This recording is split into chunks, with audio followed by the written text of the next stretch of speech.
அனைவருக்கும் வணக்கம். நான் கனகதுர்கா, பெங்களூரிலிருந்து. இந்த பதிவில் நம்ம பார்க்க இருக்கிறது ராகு கேதுவால் ஏற்படும் 12 வகையான சர்ப்பதோஷங்கள் என்னென்ன அப்படிங்கிறத பற்றி இந்த பதிவில் நம்ம பார்க்க போகிறோம். ராகு கேது அப்படிங்கிறது பார்த்திங்கன்னா எல்லா கிரகங்களுக்கும் ஓகேங்களா இடையில் அமைந்து ஜாதகத்தில் பாதி கட்டங்கள் காலியாக இருந்தால் அது பூரண கால சர்ப்பதோஷமாகும். ஏதேனும் ஒரு கிரகம் வெளியே இருந்தாலும் அது காலசர்ப்பதோஷம் ஆகாது. லக்னம் 7ஆம் வீடு தவிர மற்ற வீடுகளில் அமரும் ராகு கேத்துக்கள் பொறுத்து சர்ப்பதோஷம் பல வகைப்படும். அவை என்னென்ன என்பதை இந்த பதிவில் காண்போம். முதலில் அனந்த கால சர்ப்பதோஷம். ராகு முதல் வீட்டிலும் கேது 7ஆம் வீட்டிலும் இருக்க மற்ற கிரகங்கள் இவர்களுக்கிடையே அமைவதே அனந்த கால சர்ப்பதோஷம் ஆகும். இதை விபரீத கால சர்ப்பதோஷம் எனவும் கூறலாம். இவர்கள் பல இடையூறு கஷ்டங்களுக்கு பிறகு தங்கள் சொந்த முயற்சியால் வாழ்க்கையில் முன்னேற்றம் அடைவர். எனினும் திருமண காலத்தில் சில இடையூறுகள் உண்டாகும். சங்கசூட சர்ப்பதோஷம். இது 2வது வகை.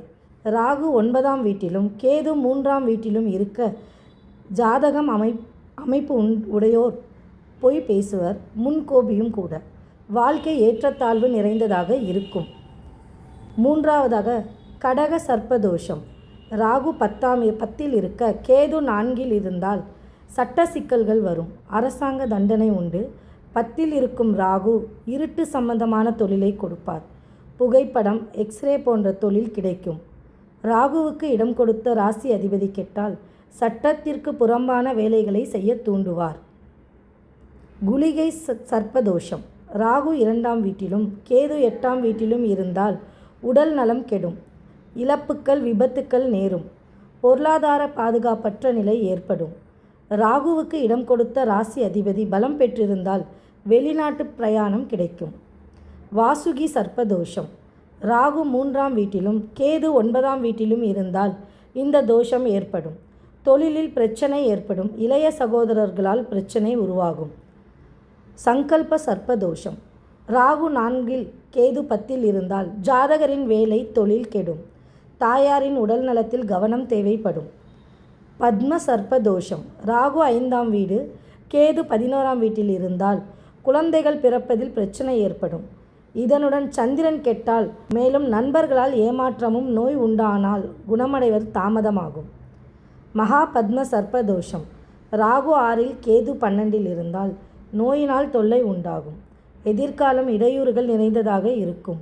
6ஆம் அதிபதியை பொறுத்து நோய் குணமாகுதலும் எதிரிகளை வெற்றி கொள்வதையும் தீர்மானம் செய்ய வேண்டும்.